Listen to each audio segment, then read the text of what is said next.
Happy Monday morning to you guys. More bombs or missiles were recently launched at the U.S. Embassy. I have not been able to see where they've announced who may have done it. Obviously, we would first suspect Iran in this case. So, three injured during the bombing of the American embassy in Baghdad. A security source said Monday that the three people were wounded during the bombing of the American embassy in Baghdad. The source told the news that three people were wounded during the bombing of the American embassy in Baghdad.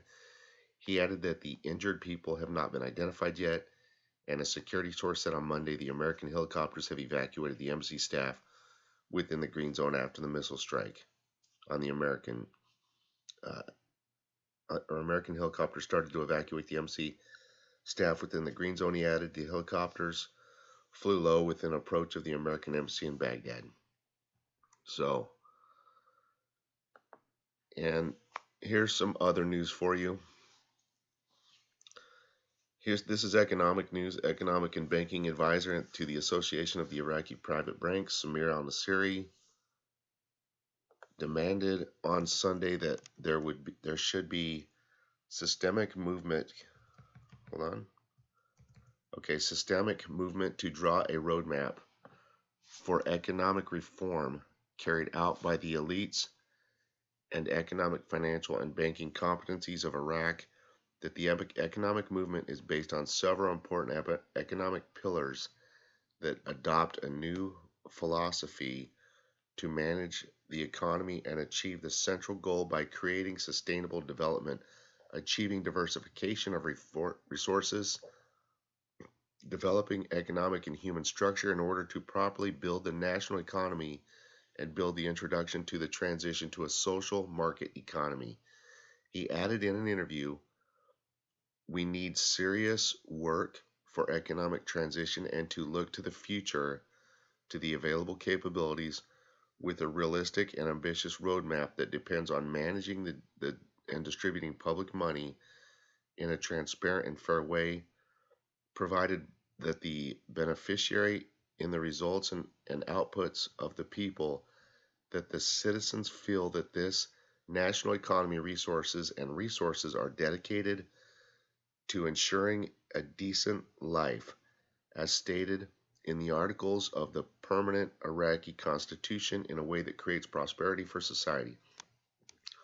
Al-Nasiri asserted the necessity of setting a new reform approach by our new Iraqi experts and competencies, and it is okay to use houses of solid international expertise, especially from countries that have successfully experiences in economic construction and modern history similar to us in some circumstances and problems, and can be benefit from the experience of Japan, China, Malaysia, Singapore, and other countries that have adopted social market economic system. Al-Nasiri pointed out the possibility of defining the roadmap to achieve an approach to an economic reform in Iraq according to several data, the most important of which is the formation of a Supreme Council of Economic Reform to legislate a law binding the ministries to implement its decision, and has the power to follow up, monitor, and evaluate, and is headed by and member of the governmental group, experts, and the private economic and technocrats. He pointed out the importance of developing policies and mechanisms to diversify the sources of financing and public budget and not relying on oil only. The directions of reform require the transition to the central administration of the economy so that the principle of centralization planning and implementation decentralization is implemented, and this means that the Supreme Council for the Economic Reform takes charge of plans, policies, and distribution of their implementation to specialized councils for reconstruction, investments, and implementation and development projects in the economic and human sphere. These councils are the Private Sector Council, the Construction Council, the Small and Medium Enterprises Development Authority, the Public Service Council, and the Product Support and the Protection Council local, as well as Achievement Sustainable Economic Development, create an investment climate for local and foreign investors and motivate, encourage, and ensure the contractual rights to attract their capital and protect them from the pressure of spoilers. The axis of He said that the axis of reform should include providing soft loans to finance small, medium, and large projects and establishing a legal institutional system for managing, developing them, as well as issuing and amending the laws of the legal environment to regulate the economic process. This means issuing new laws instead of laws issued in 2004 by the American civil governor notorious Paul Bremer.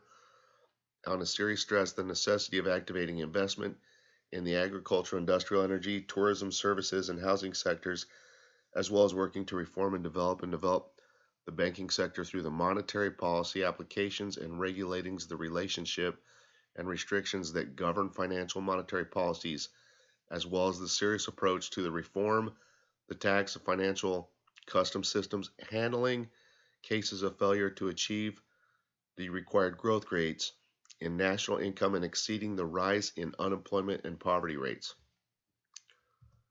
Okay, next article. The $1 million demonstration embarrassed Trump and confirmed the level of rejection on his policies and presence of his forces.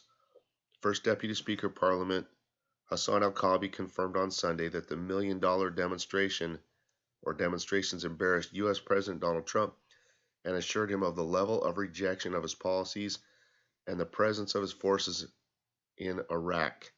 The media office of the First Deputy stated that in a statement received by the news, a copy of that al-Kabi received at his office today, the German Deputy Minister of the Ministry of Defense, Markus Gruppel, said German Ambassador Odell, in the presence of the head of the Parliamentary Security Defense Committee, Mohammed al-Haider. Al-Kabi said the millionaire demonstration came as confirmation of the courageous parliamentary decision that includes the evacuation of foreign forces from the country. He pointed out that the demonstration statement set a roadmap for scheduling the withdrawal of U.S. forces, and we will strive in coordination with the government to implement its provisions through peaceful, political, parliamentary, diplomatic frameworks. He added, the demonstration in its millions number embarrassed the American administration led by Trump and assured her of the undeniable level of popular rejection of the presence of American forces and the political behavior pursued by the American president with Iraq. He noted, Washington has endeavored with all its efforts and its media equipment to weaken the demonstration and has not succeeded in making the people say their words to the whole world. Al-Kabi stressed going towards concluding more economic and investment agreements and facilitating partnerships with businessmen, traders, economists between the two friendly countries. Okay, Deputy for Construction. We have submitted several names, Selah, and we're waiting on the decision for the file soon. Guys, right now the current news is saying they hopefully can announce a new PM possibly around Thursday of this week. So, as always, they keep kicking the can. A little more time's needed on that.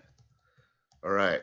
You guys want some more confirmation that the 2020 budget is linked and married to the rate change? Let's get into it. So here's an older article from June 6th of last year. It says the 2020 budget is completely different from all budgets. Most of you already seen this. Okay, let's look at the red. It says the adoption of the financial management law became a control tool on the public budget. They recently amended that a few weekends ago, and as you guys saw, the management law is a tool needed for the rate change. That's why they had to amend it. And then the second part of the red, it says tax. This is the part I want you to see. Taxes and customs, border crossings, and revenues of state property. So what they're saying, guys, is that they're going to start within the 2020 budget. Now remember, the 2020 budget has a large deficit. Okay, they recently told us in the news that the large deficit in the 2020 budget is the reforms. That's post-rate change steps. Okay, now one of the ways in which you guys know they're going to help resolve the deficit is oil prices have gone up. Oil prices were holding around $55. They quickly got them up to 60 in the low 60s. Okay, so that's one of the ways they're helping ease Iraq's high deficit. But here's another one: taxes and customs at border crossings. Iraq has to change the rate before they can implement tariff taxes. Okay, so that's that article. Again, that's an older one, but here's a new one from yesterday. Parliamentary committee, the border outlets are able to provide 15 trillion dinars for the state budget. So there you go. Right here, they're saying that tariff taxes at the borders will be able to provide an additional 15 trillion dinars for the state budget. That'll help ease $15 trillion of the deficit. So in red, I highlighted for you, border outlets are able to provide 15 trillion dinars annually for the straight treasury in the event its imports are set. That means tariff taxes. There you guys go. There's some news for you, and that's it. Have a great day. On to the next video.